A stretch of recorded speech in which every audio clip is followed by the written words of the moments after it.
Welcome back to Consider This. I'm Sharaad Kuttan. With me, Terence Gomez and Idhan Zakaria. They're both here to help me understand the Shared Prosperity Vision 2030. Now, we ended on the note about the tone of the document, maybe what it's directed to and what it can achieve. Perhaps, let's look at what it can achieve. Terence, tell me, are we looking at continuity essentially, or do we see some radical change in terms of the economic gears of society and this administration? Well, to answer that, I was focusing on their primary objectives and their main thrust. As I said, when we look at the primary objectives and the main thrust, it's there, they understand the problems. But what I wanted to understand is also the policy mechanisms as to how they're going to go about doing it. In that sense, they didn't get into it, although they did say, wait for the 12th Malaysia plan, and then you'll see more of this, or how we're going to do it. This is just the vision. Now, my concern with the vision is this. They don't necessarily use the word, but it appears to be running through the document, the idea of affirmative action. The idea of affirmative action seems to be the main thrust, to continue to find a mechanism to lift Bumiputras out of what they say they are mired in, still in the bottom 40%. They are not part of the corporate sector. These are issues which are well cited in this document. My concern with affirmative action is this. If they want to use that as a policy mechanism, the first thing they should have done was review the past years. They've had this policy since 1970. Now, what lessons can we learn from the implementation of the NEP since 1970?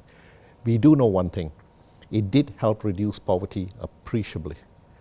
And the other thing which it did was, through education, they helped create a new middle class, a vibrant Bumiputra middle class. The NEP was quite successful, I would say, in the first 10 years.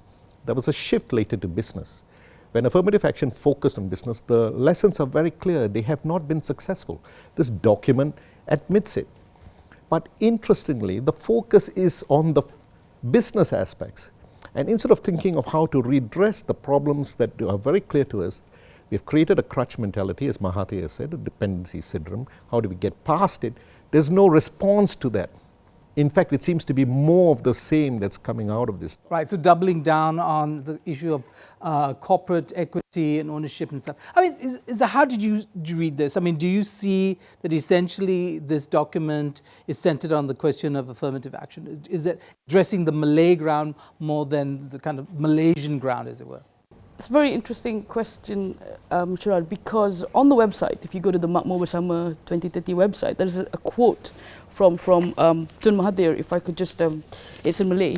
So he goes to say, rakyat yang bersatu tanpa prasangka dengan meraihkan kepelbagaian bangsa dan budaya adalah asas penyatuan negara bangsa, dan matlamat kemakmuran bersama adalah untuk menyediakan taraf hidup yang wajar kepada semua rakyat Malaysia. That's a big quote on the website. I don't see that in the language of the document here. How is this rakyat bersatu tanpa prasangka? How are you going to be achieving this aspect of nation building? As Terence pointed out, it's talking about the corporate side, but the country is more than just the businesses. It's about the people. Where is the people in this? If it's a shared prosperity, if it's about everybody, where is the people in this? Okay, how else would this, as a document in terms of economic issues, and I think that is perhaps your concern too, how does it relate to other documents like the Industrial Master Plan 3 and all these other plans that we've had for re-gearing the economy? Terence, is there any sense that this document is concerned about addressing the bottlenecks or the structural weaknesses in Malaysia that don't allow us to achieve the aspirations that are articulated? Well, that's a good point, Sharaad.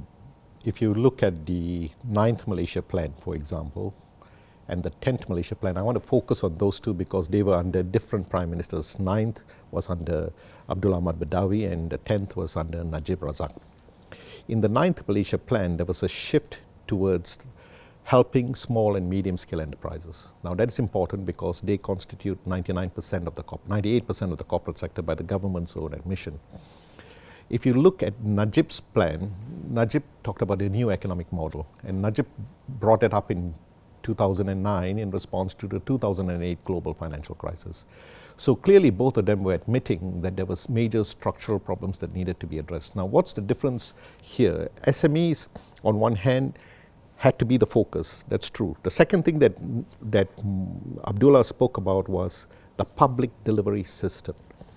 Even if we have good policies, you must have a good institutional framework.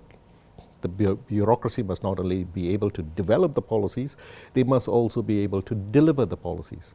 That was a major structural flaw. In the 10th Malaysia Plan, I would argue Najib did try to look at that. And one of his major differences in terms of others was he created an institution called Pemandu.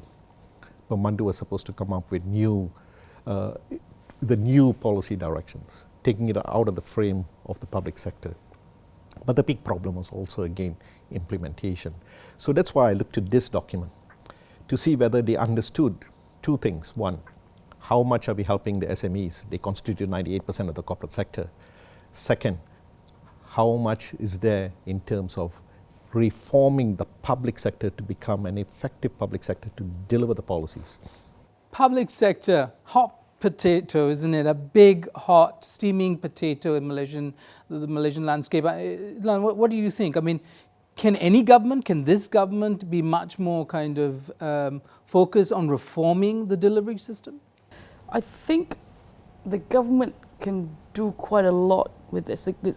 But our very limited perch as a think tank, what we're hearing is that a lot of these policies are prescriptive top-down.